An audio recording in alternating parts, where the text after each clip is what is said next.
Assalamualaikum warahmatullahi wabarakatuh.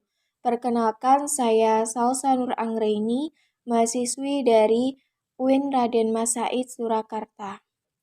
Oke, langsung saja ke pembahasan kita kali ini. Pernah nggak sih kita mikir salah satu hal yang menurut kita sangat penting tapi sering dipandang rendah?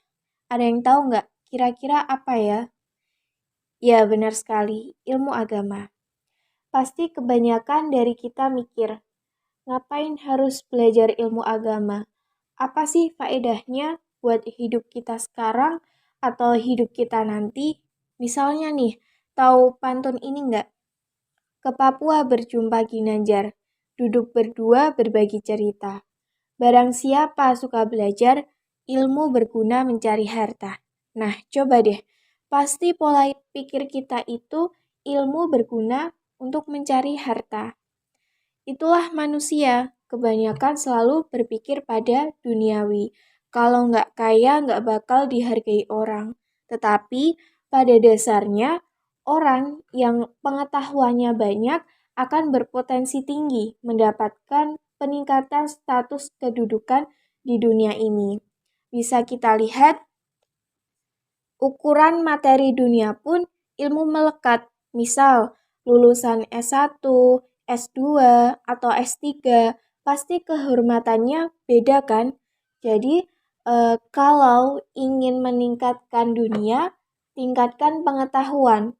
Tetapi, kalau menginginkan sukses akhirat, itu modalnya ilmu juga. Kok bisa? Misal, bagaimana bisa sholat kalau tidak tahu ilmunya, nggak paham caranya, lalu bagaimana? Terus apa sih yang harus kita pelajari sebagai umat muslim khususnya? Nah, penasaran? Tenang, tenang aja karena di video ini kita akan mencoba menggambarkan sejarah pendidikan Islam di Indonesia yang kompleks dan kaya. Sebenarnya Islam itu sangat menitik beratkan pada pendidikan.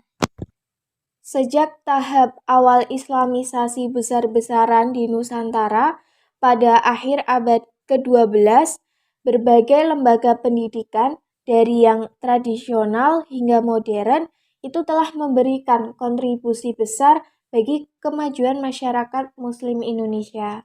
Nah, keberhasilan masyarakat dan pemerintah dalam mengembangkan dan memodernisasi pesantren dan madrasah telah mengubah citra lembaga pendidikan Islam secara signifikan dari yang awalnya pendidikan Islam itu dipandang rendah. Nah, seiring berjalannya waktu, kesadaran beragama di kalangan umat Islam Indonesia ini semakin meningkat, sehingga sejak periode 1990-an itu dikenal sebagai periode sentrinisasi atau islamisasi.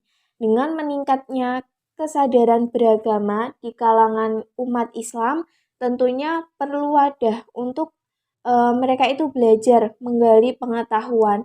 Semenjak itu mulai adanya lembaga pendidikan Islam tradisional seperti pesantren, surau, dayah, dan lain-lain. Peran lembaga pendidikan tradisional ini sebagai pusat transmisi ilmu agama, sebagai penjaga tradisi Islam, dan sebagai pusat reproduksi ulama. Nah, seiring perkembangan zaman dari yang awalnya pesantren menjadi madrasah. Nah, madrasah ini mulai memperkenalkan metode dan sistem pengajaran baru seperti mengadopsi sistem-sistem kelas, menggunakan buku pelajaran baru, dan mengajarkan ilmu-ilmu selain ilmu-ilmu agama Islam dan mulai berfungsi sebagai forum untuk menyebarluaskan ide-ide tentang reformasi Islam dengan tujuan agar terciptanya umat Islam yang modern dan berkemajuan. Nah, jika pesantren itu diharapkan dapat melahirkan ulama, madrasah juga mengharapkan dapat melahirkan umat Islam yang terpelajar atau Muslim terpelajar, atau pada akhirnya dapat melahirkan intelijensi bahkan intelektual ulama. Nah, pada tahun 1930-an, ketika gelombang transformasi pendidikan Islam itu semakin gencar, upaya pembaharuan sistem pendidikan di pesantren itu terus berlangsung. Semakin banyak pesantren yang mengadopsi sistem madrasah. Lebih dari itu, pesantren juga mulai mengadopsi mata pelajaran non-agama atau mata pelajaran umum ke dalam kurikulumnya, sambil terus mempertahankan aspek tradisional dari sistem pendidikan. Nah, dalam perjalanan segala perubahan, tradisi pesantren memiliki fleksibilitas tersendiri yang memungkinkan untuk terus berkembang di tengah masyarakat.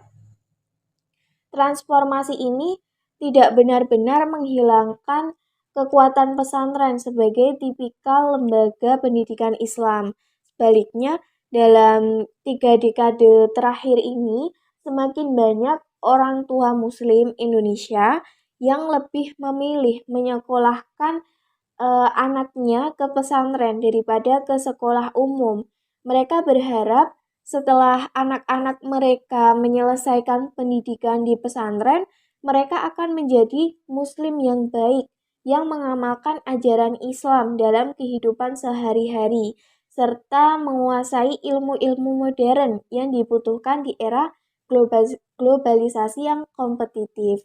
Nah, dapat dilihat bahwa logika di balik perkembangan lembaga pendidikan Islam dapat berbeda satu sama lain. Pesantren, madrasah, sekolah Islam lama, dan sekolah Islam baru dalam beberapa hal berbeda dalam perkembangannya. Namun, semuanya telah sampai pada satu tujuan, yaitu mengembangkan lembaga pendidikan Islam yang berkualitas bagi umat Islam Indonesia.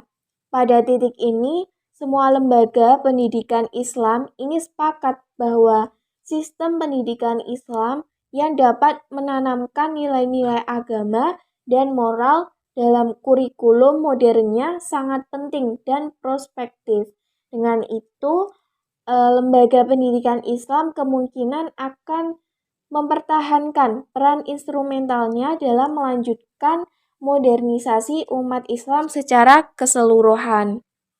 Jadi, pada dasarnya, belajar ilmu agama dan ilmu pengetahuan umum itu sama pentingnya. Dan saat ini juga sudah banyak pesantren yang mengadopsi sistem madrasah. Jadi, hilangkan stigma bahwa pendidikan agama itu rendah. Islam itu berbasis pengetahuan. Makin kamu mengenal Islam, makin kamu mengenal Allah, makin kamu cinta dan bertakwa kepadanya.